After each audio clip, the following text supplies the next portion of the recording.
Welcome back to the Gosh Daniel podcast. Or maybe you're new here. Hello if you're new. Hello and welcome for the first time to the Gosh Daniel podcast. Yup. You've missed a few. You've missed like a couple. Yeah, a whole year. But, yeah, it's not much. I mean, we have like, what episode is this? Is this 26 or? This is 27. 27. 27. Okay, we're almost at 30. Maybe we'll get to 40 by the end of the year. 3 cubed. Whoa. 3 cubed, that's a big number. It's a big deal. Yeah. You really know your math. Thank you. But this isn't a podcast about math. It's a podcast about entertainment. And we're going to be talking about all the new and cool things that are happening in the entertainment industry. Or the things that we feel like talking about. Yeah, the things we're excited about. I mean, Kingsman just came out, but we didn't really see it. So I guess we can't really talk about that. We're sort of excited for it, I guess. So yeah, I mean, and if maybe if we were 17 or older, we'd be doing a review right now. But hey, I'm 17. You're just what was it, 13? Yeah, because our combined age is 30. So okay, whatever. I can go see it anytime. It's just that you can't. So then that means that you're not a Kingsman fan if you can see it and you haven't seen it yet. Yeah, I mean that and I'm broke. So. Okay. But I applied for a job, so yay! There we go. That's so exciting. Yeah, I can't wait to be rejected again. Aww. Are you scarred? Your past has scarred you. Yeah, Wingstop didn't want me. Wingstop. Very sad. A quality job right there at Wingstop. That is a quality job. Hey, they pay minimum wage, man. That's good. It's good better money. than the dry cleaners that pays under minimum wage. Yeah, I guess. I mean, until the cops find out. But taxes? I didn't know we had to pay taxes. I'm just a foreigner. I'm just a foreigner. Anyways. Okay. So what are we talking about first? I thought first we'd talk about Murder on the Orient Express because there's a new trailer. Ooh. That I didn't watch until 5 minutes before you told me about it. Yeah. What'd you think of it? I don't know. I'm trying to get used to Kenneth Branagh. I think he's a good actor and I think he can do it, but he doesn't look the part at all. And that's never like really bothered me that much in roles. Oh, but wait, this really you're talking about me. Rat Face? Yeah, rat face. He doesn't look at all like Poirot. He doesn't have an egg-shaped head. He doesn't have the thin little mustache. He has a giant gray mustache. He's not like slightly portly and short. He's sort of tall and like, I don't know. He's not skinny, but he's not. It just isn't accurate at all. Fat. He doesn't look like him. And he doesn't sound that much like him either, if I'm being honest. But yeah, that's true. That can be forgiven because I think the cinematography looks good. Mm-hmm. Okay. So there's that, you know. I didn't like the music choice, nor music did I choice like is terrible. I don't know what they did with the music, what they're trying to make this movie, because a lot is said in the music, and so I don't know why they're trying to make it this like weird suspense actiony type. I don't know. Yeah, their campaign, I guess, for this movie is weird. The ad campaign. It doesn't really seem to portray what a Poirot movie should be like. Mm-hmm. So not at all. But I think the movie itself could be. It could just be that they have a horrible advertising department who doesn't know how to market for exactly. That, you can't judge a movie based on its marketing necessarily. Yeah, because I mean, Baby Driver's ads made it look like it was a bad movie. Yeah, and that was like one of the best movies of the year. That's very true. That's in my top of the year. Really, really good stuff. Are we gonna do like a ranking of our favorite movies? Yes. Or of all the movies we've seen, we just rank them at the yes, end of the year? But we have to save that for, closer to the new year. Well, yeah, right. But okay, cool. Maybe that'll be the one like after the Last Jedi review. Oh, I'm excited for that review. That review has to be like 3 hours long. I really want to do it. I want to push the boundaries. I don't know anyone who would listen to it, but we'll make it. Hey, I've actually listened all the way through several 3-hour podcasts before. Jeez, so okay. Well, there are people out there, and those people are you. Yeah. I mean, other people complained about it, but I didn't. I liked it. Okay, cool. I think more podcasts should do 3-hour episodes. Okay. But that's completely aside from the point. Yeah. So Murder on the Orient Express, I think will be good. There are just a few things that we have to get over. They made some bad choices, but I think overall, it has a good chance of being good. Yeah. Not that I'll I'm gonna see it see if it's supposed to be really bad or something. Yeah, I mean, like if it's like a 0 on Rotten Tomatoes, I still won't see it. But dude, I think totally. there's a pretty good chance of us doing a review of it. Maybe like a 8 out of 10, 85 out of 100, a 16 out of 18 sort of. Okay, good. chance. I'm like, you're gonna actually make the odds of us reviewing it out of 10. That's not good. That's not accurate. Bad. Yeah, so just say 16. 8.5. 8.563. 16.5 out of 18. Stop mocking about the me, chances okay? of us. You're mean. Oh, sorry, 16.9. I don't want to say 17 because, I'm just nervous about the music choice. There might have been some One Direction in there. Oh, yeah. So, Harry Styles always takes off a 0.1. Always. Okay, anyways. Yeah. I'll see it. Well, that I'll was see fun. it.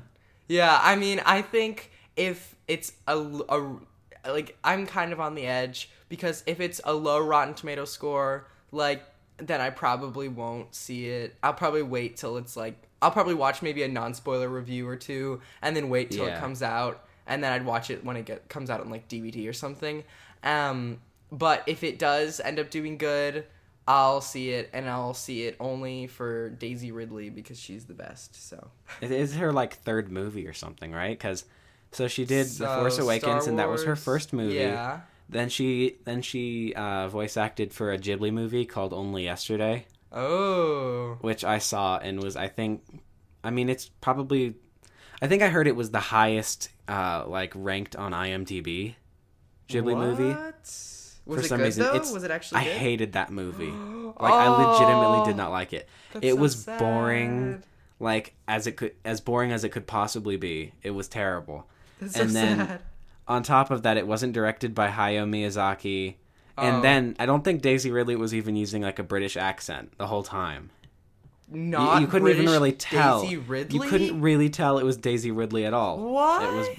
It was weird. I don't really. What if it was just like a voice actress with the same name and they try to like play it off? Oh my gosh! If it was, that would be hilarious. That'd be so funny. Yeah. So this will be her third movie in terms of releases, right? Yeah. I mean, that's true. I can't think of anything else that she's been in.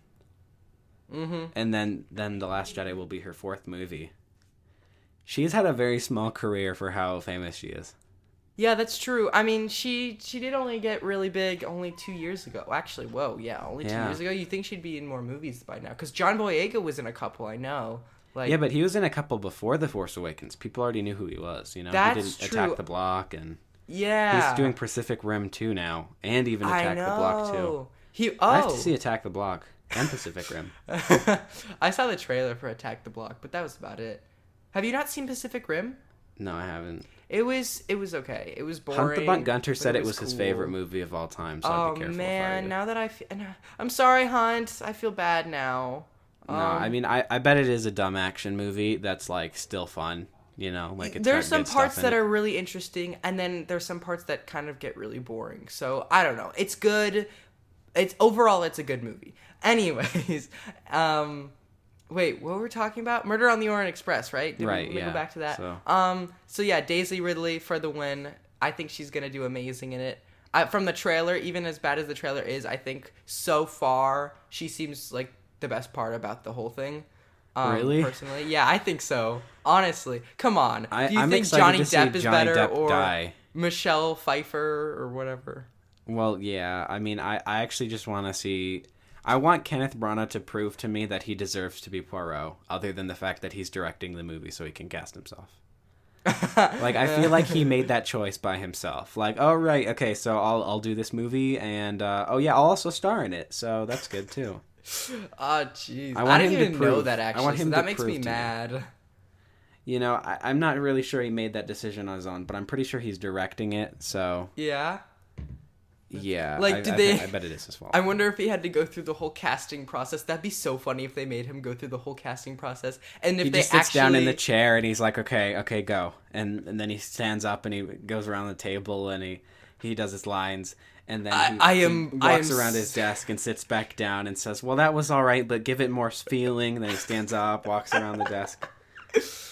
That would be, that'd be interesting. I hope they film that. And like they go through, like, that'd be funny though if they actually thought that he was the best actor possible. He was the best option out of, even if they did go through the whole casting process. They're like, okay, I think he's the best. Of course, himself would say he's the best, but even like the casting directors and stuff, I wonder how that works. Yeah. I'm really curious. Yeah.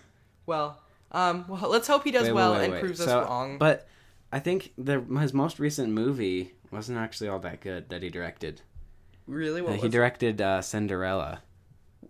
A lot of people like that. No, so many people love that movie. I thought it was just so lame. Well, of course you did. You're not big on the the cartoon turned to live action, of course. So. Well, yeah, but I think Lily James is Beauty. Amazing, and I think Kate That's Blanchett true. is amazing. And Haley Atwell, love. Yeah, sure, whatever. Something like that. Yeah, she was in it, I guess, but she was only in it for a tiny second. You're just such a Marvel fan. Haley Atwell. Even though her show bombed. She's from Captain America, right? Okay, yeah, so you're just a Marvel fan, whatever. Yeah. I don't even care. But I did think it was cheesy because it was just her saying, like, have courage and be kind. That was the whole movie, and they said that over and over again, and they thought it was, like, genius. And Prince, whatever his name is, it's like, oh my gosh, I've always thought that. Have courage and be kind.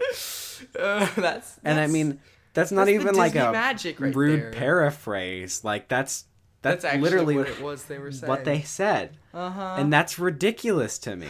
That movie probably could have been good, but they ruined it by the repetition of have courage and be kind. There are so many other ways you could phrase that would actually be like interesting, would get the point across, or would not be so cheesy as to like, I mean, I had to leave the room. Like it was awful. I hated it. Anyways, but he can do a good job. He directs good stuff sometimes. I mean, he directed Thor, I think, and I didn't know actually he directed all these things. That's pretty cool. Yeah, I think he directed Thor, but I didn't like that either. So actually, I don't think I've seen a movie of his that I've liked. But other people say he's a great great director, and I think I've seen him as a great actor. I mean, he was in Dunkirk and he did really good.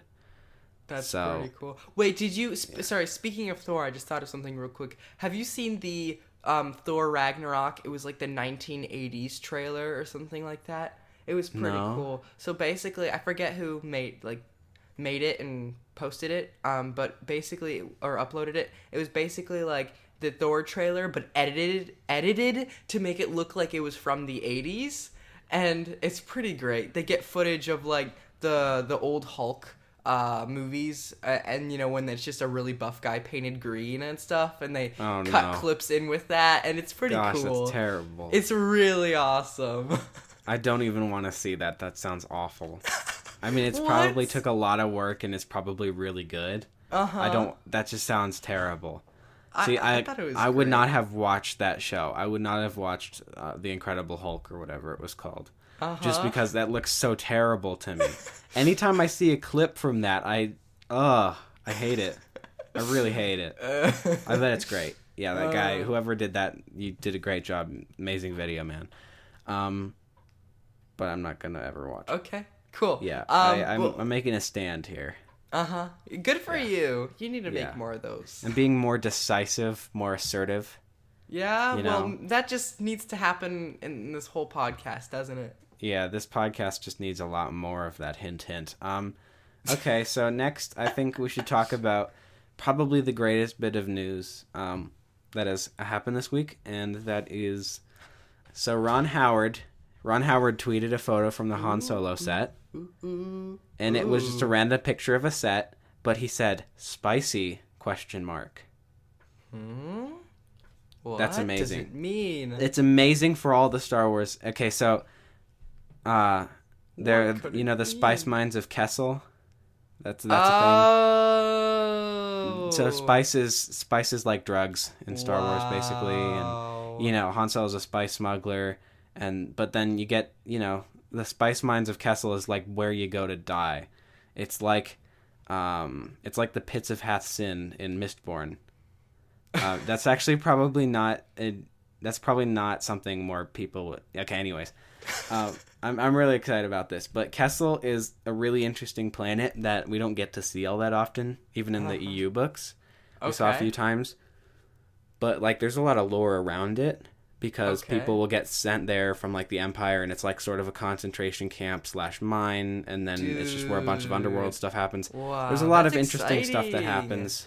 Yeah, there's a lot of good stuff that happens with that planet. And I actually think that one book that I gave you, I think Kessel is in that one. What was it? Yeah. Oh man, I forget what it was Fate called. of the Jedi Outcast. I think they go to Kessel at one point in that. Oh, okay, Outcast. All right. But yeah, anyways. So, yeah, that's exciting for me. But that wasn't actually the exciting news anyways. I remembered to talk about it. Okay. The more exciting thing is that a new trailer for Wes Anderson's new movie dropped. It's called Isle of Dogs, and it looks like it's his most Wes Anderson movie of all time. It looked really good. I liked it. So good. Okay. It's the same animation style as Fantastic Mr. Fox, which is in my top 5 movies of all time. I should watch that movie again. It's been a while. I remember the last time I watched it was with you. That was fun. I just pull that movie out all the time. I love that movie. I can't get over it. But yeah, cool. So it's that same style of animation. It looks great. It's got all the classic Wes Anderson-y things. Yeah. It's got all the great stuff. Okay. So I mean, just the way that dialogue is delivered in a Wes Anderson movie is unique. The dialogue is unique. But then the way he frames shots is unique. I remember there was one shot from the trailer. Well, actually, there might have been a few where like a dog is staring directly at the camera from like the left side, like on the left side of your,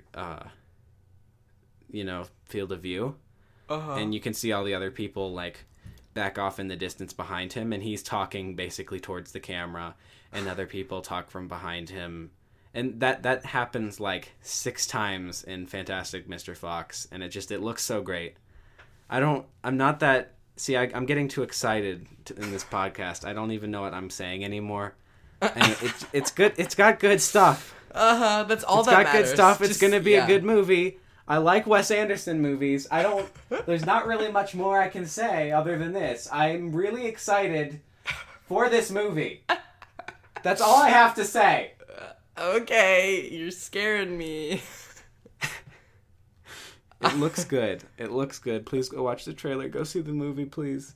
Yeah, it looks cool, and plus the one girl has an afro, which is cool. So good stuff. Yeah. Yeah, that's good. And she it's oh man. All the characters looked great, and they were great, even in the trailer.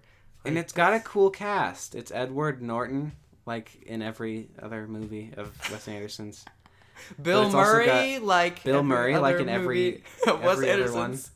But it's got like Bryan Cranston and Scarlett Johansson and people like that in it. Yeah, too. That's good. That's exciting. It's got a yeah. I really liked Bryan Cranston in what was it called? Godzilla 2014. Good stuff. He was good. Yeah, and then he died. Spoilers. And then he died. Wow, that's sad. But yeah, overall, good. Is there anything more? Yeah, I feel like we should talk more about good. this. Yeah, sure. Yeah, we should talk more about. Like, do you want to expand in what you think about other Wes Anderson movies? Like, okay, yeah. I mean, I'll only talk about the ones I've seen, and I think I'm going to try to list them out. I've seen Bottle Rocket, which was the first one that he made, and then I've seen Rushmore. I've seen Moonrise Kingdom. One other thing we were Fantastic talking Mr. about before the Fox. podcast was what would happen if Wes Anderson directed Murder on the Orient Express, because those were like the two topics, and what if we just mushed them together? And I guess we both liked the idea and thought it'd be really cool if he did something like that. But then we concluded that maybe if someone who's really inspired by him and likes to have his same style directed it, because Wes Anderson isn't big on, like, he doesn't do more like serious, type things like that, I guess, because Murder on the Orient Express is really like, serious murder. So yeah, he doesn't. Yeah. I feel like, I mean, he has action scenes and violence and even that sort of thing in his movies, but you don't see like a full-on like devoted to a mystery kind of movie from him. And I think it would be interesting to see, at least in his style, if not directed by him. But yeah, okay, so I'm just gonna list some of his more important movies. So, The Grand Budapest Hotel won like 1 billion awards. That was his most recent one, I think. Moonrise Kingdom, Royal Tenenbaums, Rushmore, Fantastic Mr. Fox, The Life Aquatic with Steve Zissou, The Darjeeling Limited, Bottle Rocket, Isle of Dogs, which is, I guess, upcoming. Yeah, stuff like that. And, of those, I have not seen Grand Budapest Hotel, Royal Tenenbaums, Life Aquatic with Steve Zissou, or The Darjeeling Limited. And obviously I haven't seen Isle of Dogs because it's not out yet. But I guess I've seen a few. I've seen like 4 or 5 of them, and I'm obsessed. I just haven't gotten around to purchasing the other ones yet. But yeah, so I've seen Moonrise Kingdom, Fantastic Mr. Fox, Bottle Rocket, stuff like that, and they're really good. Rushmore, I feel like that's pretty spaced out in terms of his career. Bottle Rocket was his first movie from like 96. Then he had a 98. Wait, Rushmore. was his first movie? Did his first movie reflect his style or not so much? Did Bottle Rocket reflect his style? It totally reflects his dialogue and his writing, but it's not the same. It's not as developed as his style is now, I would say. Okay. Yeah. I mean, that makes sense because some point in your career you have to. It has to develop something. It doesn't just come by in the starts. Of it, so. Yeah, and his earlier movies were co-written with Owen Wilson, actually. Because he's in the first one, right? He's in Bottle Rocket. Yeah, he is. He's in a few others of his too. Like he's also in Darjeeling Limited and stuff like that. He actually he cool. appears in, if not all of them, he appears in most of them. I'm pretty sure he appears in all of them. Because more than he Bill was even Murray? in Fantastic Mr. Fox. Oh, really? That's cool. I think he had a part in that. Anyways, so I think they got their start around the same time. They went to film school or something like that together or something. That's so cool. Him, Owen Wilson, and Luke Wilson were sort of friends. Huh. That's pretty cool. Yeah, so Owen Wilson and Luke Wilson started Bottle Rocket, and I sort of want to say it's my favorite of his, but that's the thing, is I feel like that about all of them that I see. Yeah, so, I still haven't seen that, so it's good. It's worth watching. I also listened to the soundtrack for that one. But cool. I remember you mentioned it to me like forever ago, and I thought it seemed interesting. And then at that time, I didn't really know who Wes Anderson was, so right. Yeah. So I didn't really care too much, but now I want to watch it. All right, I'm gonna read like a summary of this. We're just gonna go through the ones I've seen, I guess, but. So Bottle Rocket 96, rated R, 1 hour 45 minutes, 85% on Rotten Tomatoes. Okay, anyways. Budget $7 million though. That's pretty low. $7 million, yeah. Only $7 million. But in the box office, it literally made $560,000. Dude, wow. It made less than $1 million in the box office. I think that's amazing. Word. It's probably made up for that. Small beginnings right over. there. Yeah. Anyways. All right, so, in Bottle Rocket. Okay, so what happens is Luke Wilson gets released from a mental hospital, teams up with his friend, who's Owen Wilson, and then they team up with their neighbor, and then they, for some reason, decide that they want to become criminals. Oh, cool. They're really bad at being criminals, but they try to be criminals and steal stuff, and yeah, it's really funny. Sounds fun. That's basically the plot, is that they try to become criminals. And why the movie is called Bottle Rocket? Well, because there's Bottle Rocket. It's hard. You just have to see. You'll get it. You get it. There's Bottle Rocket. Anyways. Rushmore is this Okay. one about a kid who loves going to this specific high school. But Okay, then, and this is live action, or is it? yeah, like- yeah, there are, yeah. So all of his Fantastic movies, Mr. Fox and Isle of Dogs are the only ones. Yeah. Are those the are only ones those that, are the only animated ones. Okay. Yeah. That's cool. Rushmore, rated R, 98. So it's basically he goes to this prep school. Jason Schwartzman's the main character, Max. He goes to this prep school. Is this one one of your favorites too? Like, do you really like this one? I think or of is all the it- ones I've seen, this is my least favorite. It was just a bit creepy for me, but it did really well. And well, no, it didn't do that well in the box office. Never mind. They flipped over. They Okay. flipped box office and budget on the site, so Oh, it says okay. that the box office made 17 million, but the budget was somewhere between 90 million and 10 million. So Oh, jeez. I'm not sure. It either made money or Okay. didn't. It's not very clear. Anyways, Uh-huh. so yeah, so he goes to this prep school, and then there's a new first grade teacher, even though he's in like high school or something like that. And he decides that Okay. he really, really likes this first grade teacher, tries to go out with her, and he actually, it's he and Bill Murray are basically fighting over the first grade teacher.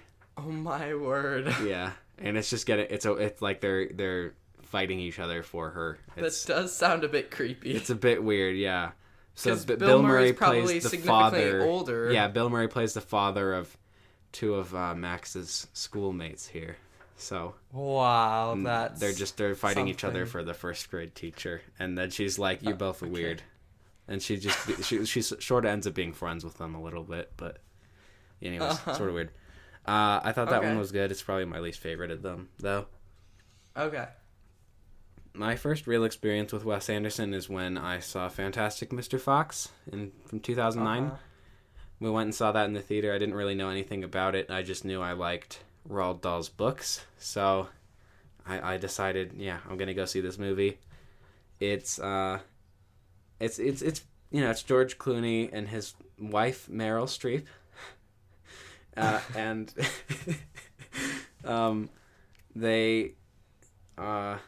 it has a great soundtrack, and they're foxes, and it's animated, right? And so they're foxes, and they're stealing all the things from all the farmers, and they're getting All the things from all the shot farmers. and blown up, and they're trying to survive because all the farmers are trying to kill them because they're stealing all their stuff. But they won't stop stealing the stuff because Mr. Fox really needs to be fantastic. That's PG. pretty cool. His first PG movie. And then That was probably his most iconic movie, I think. most iconic. What do you mean? Like Fantastic Mr. Fox. I feel like everyone knows that. Everybody knows and loves that movie. It's quite true. It doesn't say And then- here that it won everything. It won a ton of awards here, actually. Okay. Yeah. It didn't win like anything amazing.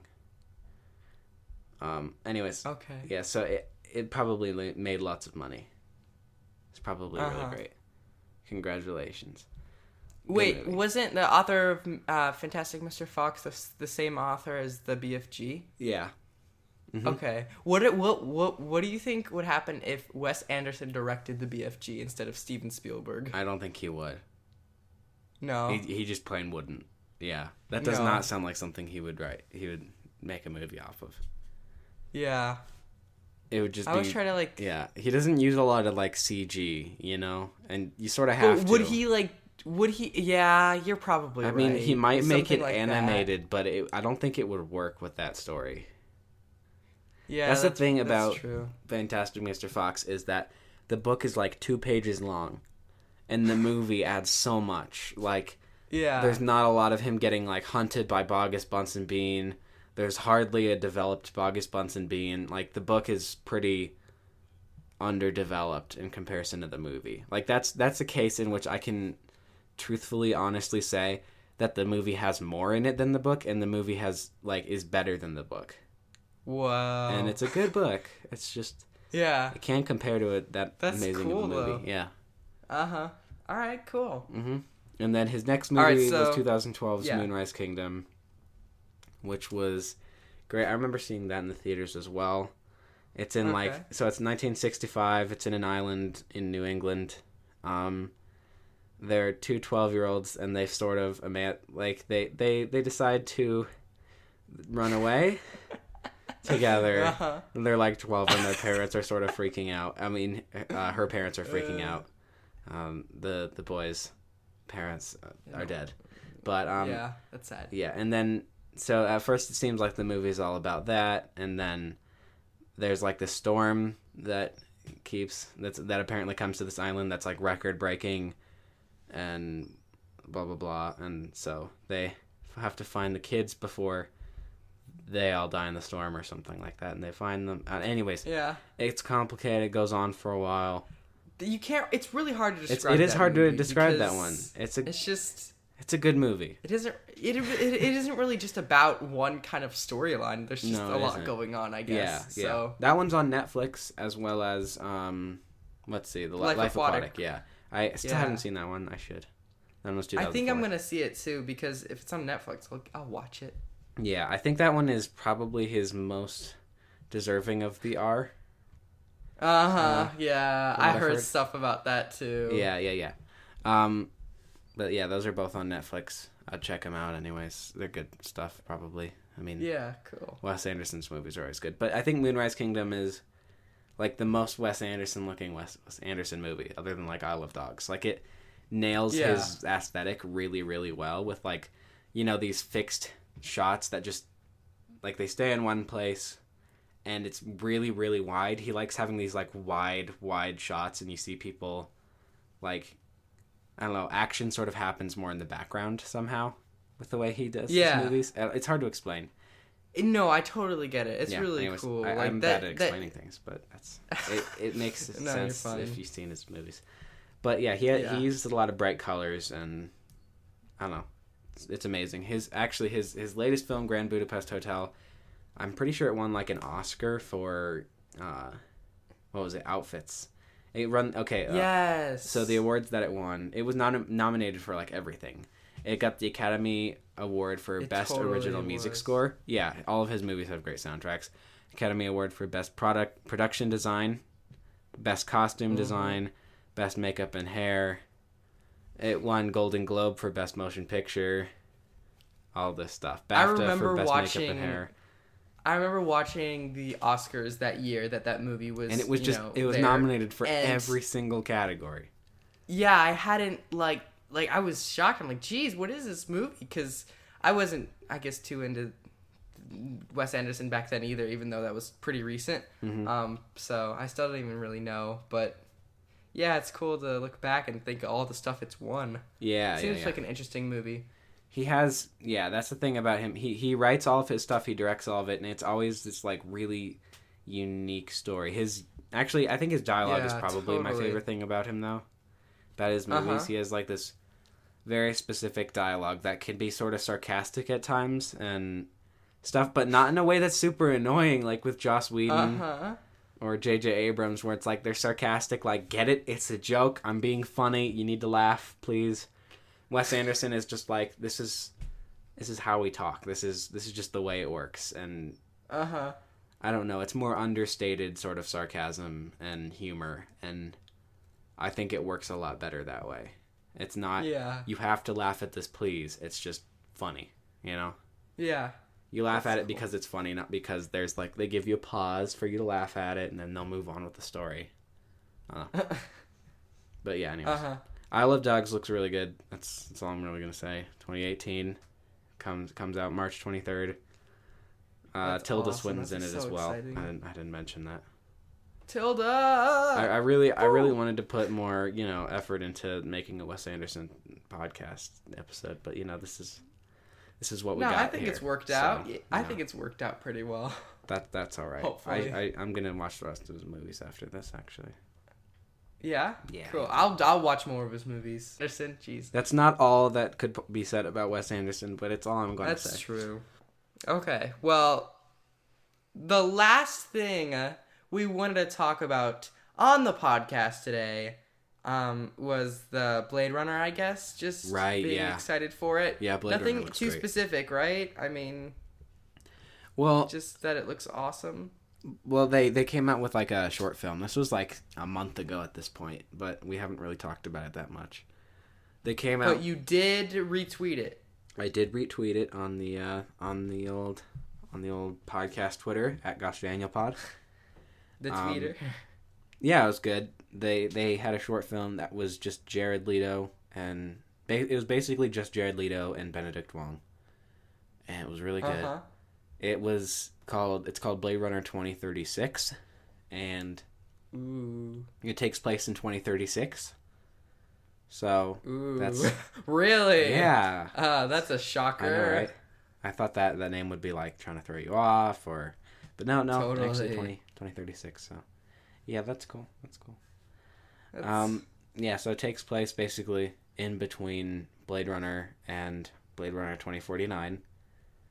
And it just does a really good job of like setting up what's going to happen. There's nothing special about it other than the fact that you get to see what Jared Leto's character is going to act like, and it's got to be his best role yet because it actually looks good. Ooh. It's like creepy in like a really weird way. It doesn't work for the Joker as well as it works for Blade Runner. But so he was so compelling as the Joker. He probably really was. You know, I didn't see that movie. But, good for you. Yeah, I'm really glad I missed that one. But that movie did win an Oscar, though, so... It won an Oscar for Best Costumes, so... Yeah. It went up against the latest Star Trek, and Suicide Squad won. Wow. So that's funny. That's amazing. Yeah. Anyways, that's old news. But, continuing, short film was good. Yeah, I still haven't seen it, so Jared Leto's character. It sets things up. And shows you like the style of directing they're gonna take, and I think it's a really beautiful looking short film for taking place in one room, and it's just dialogue sort of back and forth. Like it's really cool. You just have to watch it, and it shows you a lot of stuff about it sets up the world so well. I don't know. I thought it was interesting. All the trailers look good. It's the director of Arrival. I mean, I don't really see how they could get this wrong. I know. I just hope when the scores come in that, Right. And I mean, it's not even to Hans say, Zimmer not doing the to soundtrack. I mean, there's not everything about it should be good. There's just such a good chance of it being bad. Like Valerian was a 14 out of 18 or 13 or whatever I said it was. But like it looked from the trailers like it would be a full 18 out of 18. Yeah, and it's not to say that like we base our liking of a movie off of a critic score, but I mean, at least for me, it's like whenever I see the score, I kind of know what to expect, I guess, because usually most times they've got it right. So if it's a really low score, it's gonna be a not good movie. Yeah, it's sometimes they'll give a really high score to movies that aren't that good. But they don't normally give low scores to things that don't deserve it. Yeah, so, like, when the scores for It came in, like, I was so ecstatic because we were kind of on a streak where I checked the scores for movies that I was kind of excited about and would consider seeing if the scores were good, and they would just all be bad. Like Valerian and The Dark Tower, and, it just... And then finally, It... And it was actually a good score, and that made me so happy. And the movie was apparently good from what you say. I didn't see it. Yes, which is awesome. So, okay. Yeah. And so, hopefully, Blade Runner will be amazing. And obviously, I think it will. All my money is on that it will be amazing. There's a good chance of it, for sure. It will. I mean, I don't know if this movie could be as good as Baby Driver for me, but it might be a contender for. I'm thinking it could be a contender for best film of the year. Whoa, yeah. I mean, it definitely is going to be in the top somewhere. It's got to be up there, yeah. I mean, it looks amazing, and I can't see it opening night though. Oh, yeah, I have a Shins concert. Ooh, okay. Yeah. So it's kind of worth the miss. Definitely. Yeah, I mean, I think so, I guess. I mean, I didn't like Heartworms as much as I liked the other albums, but you can listen. But you can always go see our review. Episode 10. Yep. Where I completely fail. I tried to make that whole album fit into one progressive story because I really wanted it to be, linear. I wanted it to fit together, but none of the songs fit together in that album at all. Not even stylistically. Anyways, moving on. This is the end of the episode, I think. Just go see Blade Runner when that comes out. Rewatch all the trailers. Go see 2036. If you haven't actually seen the original Blade Runner, I wouldn't watch this. I would watch the director's cut. So. Yeah, I made the mistake of watching just the original when I watched it, and I heard it wasn't as good as the director's cut. But, I mean, it was weird. It was just kind of weird. I felt like it could have been a lot better. So that's why I want to watch the director's cut. So. Yeah, I think the movie was just amazing at doing what it was trying to do. Yeah, I agree. Good movie. Anyways, that's the end. Tweet us at GoshDanielPod. Tell us how bad this episode was. Or how good it was if you liked it. I don't know. Yes. I really... And tell us anything about what we talked about. Tell us if you don't have to listened. critique the episode. You can just actually maybe expand on some of the things we were talking about if you feel like it. That'd be great, yeah, because apparently I don't know anything about Wes Anderson. What? No, you're like the I don't know how to communicate my intense emotions about Wes Anderson films. Yeah, you can also give us money if you think what we're doing is even slightly worth any sort of cash. Well, if you just have money to throw away. If you have money to burn, please burn it with us. Don't burn it, actually. Please give it to us. We care. We need that. Exactly. I don't have a job, like I mentioned earlier. I would really appreciate that. And if it makes you feel better, it's basically like donating to charity. It's like donating to charity. You can write it off. You can make it like a tax write-off. It's not like you're getting... Okay, well, you probably can't write it off, But that'd probably be illegal. That'd be highly illegal, and don't... Because technically you're getting something in return. Our amazing... Because, you're all getting something in return, right? Wait, we should do the Patreon. We have a bi-weekly podcast on there that has 2 episodes. It's really so good. Far. It's got 2 episodes so far, but because of how Daniel did it, he posted them 3 times on accident. And they're somehow posted on the wrong tier. So, but that's okay. My technological skill. So I'll just go through the tiers real quick. $1, you get a shout out on the episode, like Hunt the Bunt Gunter and Noreen Smith did. And then $5, you still get the shout out, right? But then you also get access to the feed, the Patreon feed, where you can suggest things. You can talk to us. Maybe we'll do a weekly a Q&A thing on there if anybody gets that tier ever. That'd be good. and then 10 is that you get access to the bi-weekly podcast, as well as the other things. So like he who wishes not to be named did, and he's really enjoying those bi-weekly podcasts, I bet. I mean, I don't know. Good for him. If he listens. Who knows? Why do I doubt that the people who pay money to us actually listen? That's sort of a weird thing to do, now that I think about it. Yeah. Because it's like, if anything, they're probably the people who care more. Other than the people that are broke. They'd want to get their money's worth. Yeah, it's true. Obviously. We have people who listen every single week, I think, probably. Most likely, definitely, sure. Yes, we do. Yeah, sure. 100%. Okay. All right. Yeah, it's good stuff. I keep saying that. Geez. Is that all for today? Did we miss something? Okay, we said Twitter, we said Patreon, iTunes, Stitcher, YouTube. Forgot to put us up on SoundCloud because I didn't really care that much. It's fine. I don't think it matters that much. And what else? Is that it? It may be. Yeah, I guess that's it. Maybe it is. Okay, well. Maybe it is. Maybe it isn't. We'll just have to see, and maybe we'll just leave. Okay, bye. You can catch me at Reverend Card on Twitter. Bye. You seriously just did the catch me thing. Oh, jeez. Okay, bye.